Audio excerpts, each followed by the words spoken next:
வணக்கம் ஃப்ரெண்ட்ஸ், இந்த வீடியோவில் நம்ம என்ன பார்க்க போகிறோம்னா ஸ்மார்ட் ஃபோன் பேட்டரியை பற்றி தான் நம்ம பார்க்க போகிறோம்.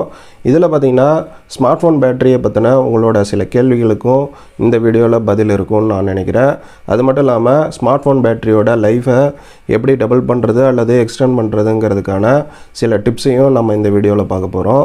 இந்த வீடியோ பிடிச்சிருந்தால் மறக்காமல் லைக் பண்ணுங்கள், உங்கள் ஃப்ரெண்ட்ஸ்க்கெலாம் ஷேர் பண்ணுங்கள், மறக்காமல் சப்ஸ்கிரைப் பண்ணுங்கள் டெய்லி டெக் நியூஸ் அல்லது டெக் வீடியோஸ் பார்க்குறதுக்காக.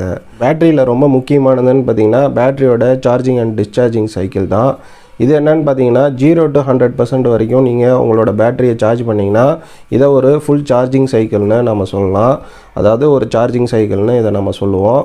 பேட்டரி மேனுஃபேக்சரர்ஸ் குறிப்பாக பார்த்தீங்கன்னா லித்தியம் பேட்டரி மேனுஃபேக்சரர்ஸ் என்ன சொல்கிறாங்கன்னா 400 சைக்கிளை கம்ப்ளீட் பண்ணிட்டீங்கன்னா பேட்டரி வந்து 20% வரைக்கும் டீக்ரேட் ஆகும்.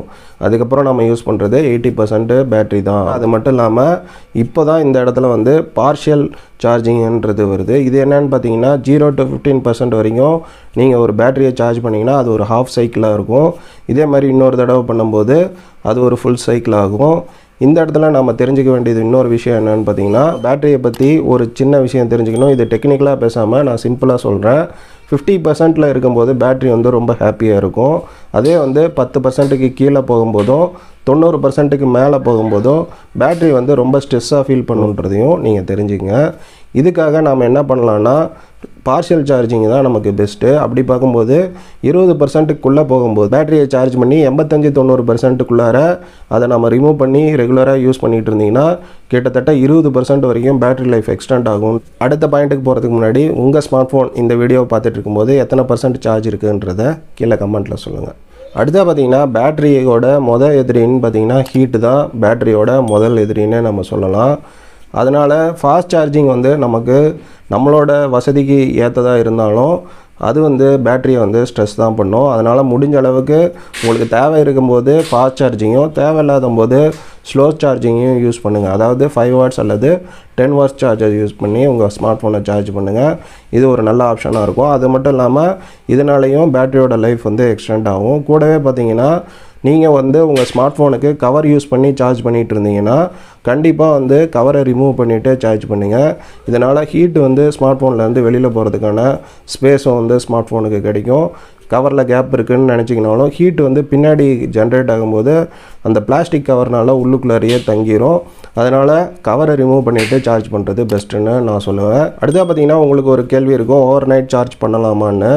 இதில் பார்த்தீங்கன்னா ஸ்லோ சார்ஜிங் யூஸ் பண்ணும்போது எந்த பிரச்சனை இல்லை. அதாவது 5 வாட் அல்லது 10 வாட் சார்ஜர் யூஸ் பண்ணி உங்கள் ஸ்மார்ட் ஃபோனை சார்ஜ் பண்ணிங்கன்னா இதில் வந்து எந்த பிரச்சனையும் வராது. ஆனால் ஃபாஸ்ட் சார்ஜிங் யூஸ் பண்ணும்போது அதிகபட்சம் 2 மணி நேரத்தில் உங்கள் ஸ்மார்ட் ஃபோன் வந்து ஃபுல் சார்ஜ் ஆகிடும்.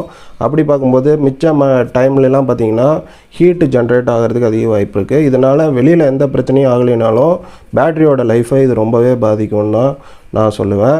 இது வரைக்கும் நம்ம பேட்டரியோட லைஃப் எக்ஸ்டென்ஷனை பற்றின டிப்ஸை பார்த்துருந்தோம். இப்போ பார்த்தீங்கன்னா டே டு டே லைஃப்பில் உங்களுக்கு உங்கள் பேட்டரி வந்து ஸ்க்ரீன் ஆன் டைம் வந்து 10 ஹவர்ஸ் கிடச்சிதுன்னா அதை எப்படி 14-15 மணி நேரத்து வரைக்கும் எக்ஸ்டெண்ட் பண்ணலான்றதை இப்போ நம்ம பார்ப்போம்.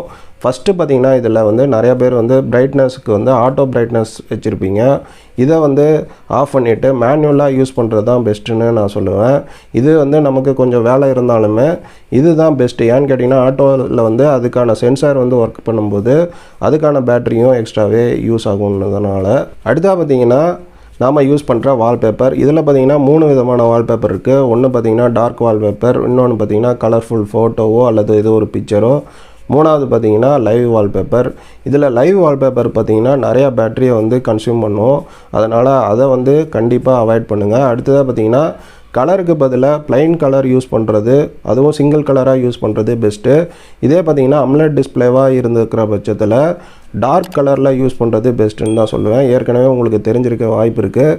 அம்லெட் டிஸ்பிளேயில் பிளாக் கலரை வந்து டிஸ்பிளே பண்ணுறதுக்காக அந்த பிக்சலை ஆஃப் பண்ணிடுவாங்க. அதனால் அந்த இடத்துல வந்து பேட்டரியோட யூசேஜ் இல்லாதனால பிளாக் கலரில் நீங்கள் ஒரு வால்பேப்பரை யூஸ் பண்ணும்போது அதில் வந்து உங்களுக்கு நிறையா பேட்டரி சேவ் ஆகிறதுக்கு அதிக வாய்ப்பு இருக்குது. ரொம்ப நிறையாலாம் கிடையாது, இருந்தாலும் குறிப்பிட்ட அமௌண்ட் வந்து அதுலேயும் பேட்டரி நமக்கு சேவ் ஆக தான் செய்யுது. அடுத்தது பார்த்திங்கன்னா ஸ்க்ரீன் டைம் அவுட்டை வந்து நிறையா பேர் வந்து 1 மினிட் வச்சுருப்போம். இதை வந்து 20 அல்லது 30 செகண்ட்ஸில் வைக்கிறது. இது எதுக்காகன்னு பார்த்திங்கன்னா நம்ம ஃபோனை அப்படியே யூஸ் பண்ணாமல் வைக்கும்போது 1 நிமிஷம் வரைக்கும் அது ஆனில் இருந்துட்டு அதுக்கப்புறம் வந்து அது வந்து க்ளோஸ் ஆகிறதுக்கு பதிலாக 20 அல்லது 30 செகண்ட்ஸ் வைக்கிறது ஒரு பெஸ்ட்டு ப்ராக்டிஸாக இருக்கும்னு நான் நினைக்கிறேன். சில தேவையில்லாத ஆப்ஸ் பார்த்திங்கன்னா பேக்ரவுண்டில் வந்து மொபைல் டேட்டாவை அக்சஸ் பண்ணிகிட்டு இருக்கோம். இதை வந்து நம்ம ரெஸ்ட்ரிக்ட் பண்ணுறது மூலிமா பேக்ரவுண்டில் நிறைய ஆப்ஸ் ரன் ஆகிறதையும் நம்ம க்ளோஸ் பண்ண முடியும். இது மட்டும் இல்லாமல் நிறையா சோஷியல் மீடியா ஆப்ஸை நீங்கள் யூஸ் பண்ணுற போது அதோட லைட் வெர்ஷன் யூஸ் பண்ணிங்கனாலும் அதோட பேட்டரி கன்சம்ஷன் ரொம்ப கம்மியாக இருக்கும். கேமிங் விளையாடும் போது மீடியம் அல்லது லோ செட்டிங்ஸில் கிராஃபிக்ஸ் வச்சு விளையாடும் போதும் இதில் வந்து நமக்கு பேட்டரியை எஃபிஷியண்ட்டாக யூஸ் பண்ண முடியும். அது மட்டும் இல்லாமல் சில ஸ்மார்ட் ஃபோனில் பார்த்திங்கன்னா கேமிங் மோடும் இருக்குது.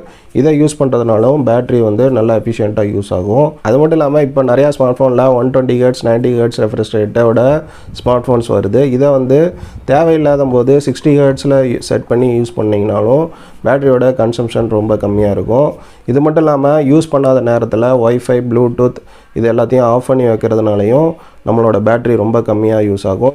இது மட்டும் இல்லாமல் மொபைல் டேட்டா யூஸ் பண்ணாமல் நீங்கள் வீடியோ அல்லது வேறு சில ஒர்க் பார்க்குறதுக்கு ஒய்ஃபை டேட்டாவை யூஸ் பண்ணுறதுனாலையும் பேட்டரி ரொம்ப கம்மியாகும். ஏன்னு கேட்டிங்கன்னா மொபைல் டேட்டாவை விட ஒய்ஃபை டேட்டா வந்து அதோட பேட்டரி யூசேஜ் வந்து ரொம்ப கம்மி.